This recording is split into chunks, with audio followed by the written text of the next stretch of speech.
Esta é a despensa de Elisiane, 42 anos.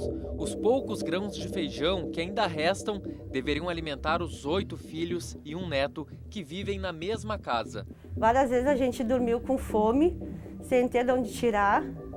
Chegava a roncar a barriguinha e batia o desespero e eu começava a chorar. Essa história se cruza com a da dona Geni.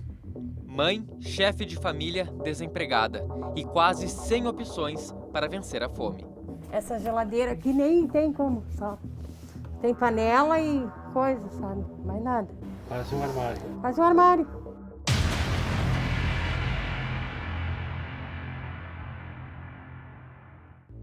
Bairro Jardim do Salso, Porto Alegre. É aqui que Elisiane luta diariamente contra a fome. Uma batalha invisível, a 500 metros da Avenida Ipiranga, uma das mais movimentadas da capital gaúcha. Porque esses dias eu não tinha nada para dar para os meus filhos. Eu tinha só a polenta. Dos R$600 que ganha do Bolsa Família, 500 vão para o aluguel. Sobram apenas 100 para as outras despesas. Falta praticamente tudo na casa dela. Eu queria mostrar meu banheiro aqui, ó. Não tem máquina de lavar. Lavo tudo no balde, embaixo do chuveiro. Porque eu não tenho máquina, tô sem material de higiene, não tem papel higiênico, a gente toma banho depois que faz o que tem que fazer. A 5 quilômetros de distância fica a casa da dona Geni, no bairro Glória, zona sul da capital. Ela conta com a pensão de um salário mínimo para sustentar 2 filhos, genro e neto, todos desempregados. Assim como para Elisiane, as faxinas eram a salvação do orçamento.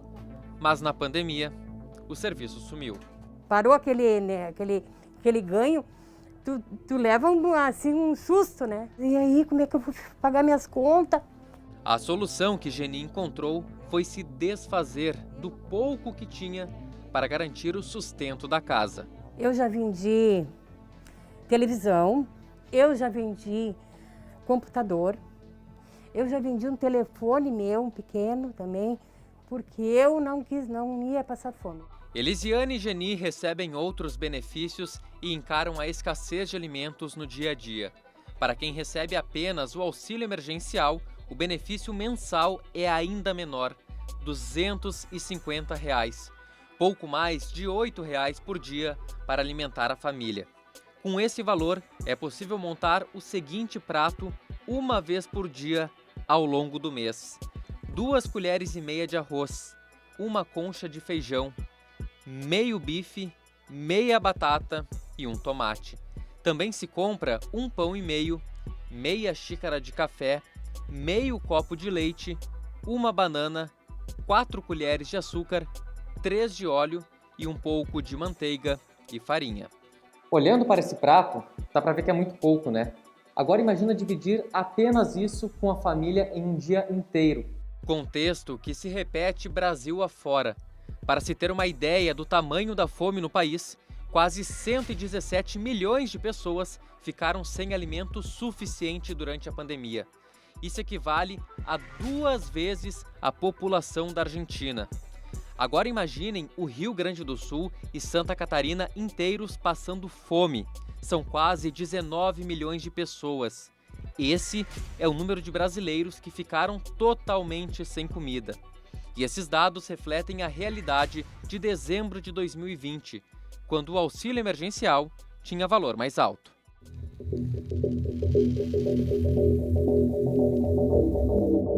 Minha mãe várias vezes dormiu no tapete puro com nós e sem comer também.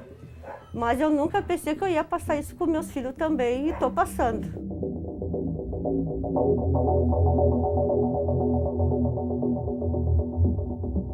Ficava com vergonha de pedir ajuda. Eu disse assim, eu tenho vergonha, uma mulher de 50 e poucos anos pedindo nas casas, pedindo nos lugares. Eu disse assim, mas eu não tenho, eu vou pedir. A situação da dona Geni e da Elisiane só não é mais grave porque elas contam com a ajuda de instituições sociais. 150 famílias batem a porta do Instituto Cultural Arraial da Glória para pedir cestas básicas. Depois de dezembro, do final do ano, as coisas começaram a apertar. As doações sumiram, né? O auxílio emergencial sumiu, muitos não conseguiram acessar esse auxílio emergencial, a maioria se desempregou, as mães que tinham 3, 4 faxinas hoje, se tiver uma faxina é muito, e as coisas começaram a subir. E isso cada vez mais vem fazendo com que as famílias estão passando fome dentro de casa, na realidade é essa. E a dona Geni é uma das beneficiadas pelo Instituto. Ela vai a pé pegar a cesta básica, depois encara a subida, morro acima, carregando o alimento nos braços até sua casa para garantir a comida da família para a semana. Ó, dificuldades aqui.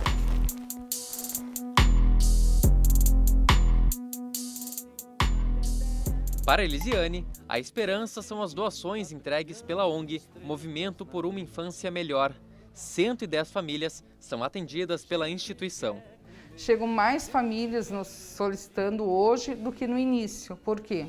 Porque perderam o emprego, porque não tem de onde tirar. As pessoas estão segurando um pouco mais as doações, né? Estão mais resistentes. A gente precisa auxiliar e estamos fazendo o nosso melhor, né, para chegar até lá.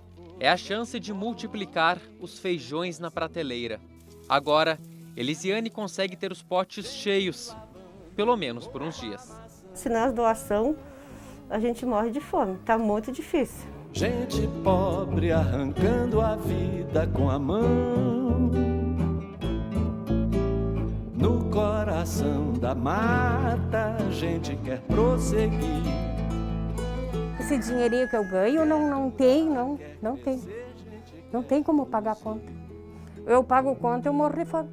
Rodrigo, Roberto, Caetano, Moreno, Francisco, Gilberto, João. Gente é pra brilhar, não pra morrer de fome.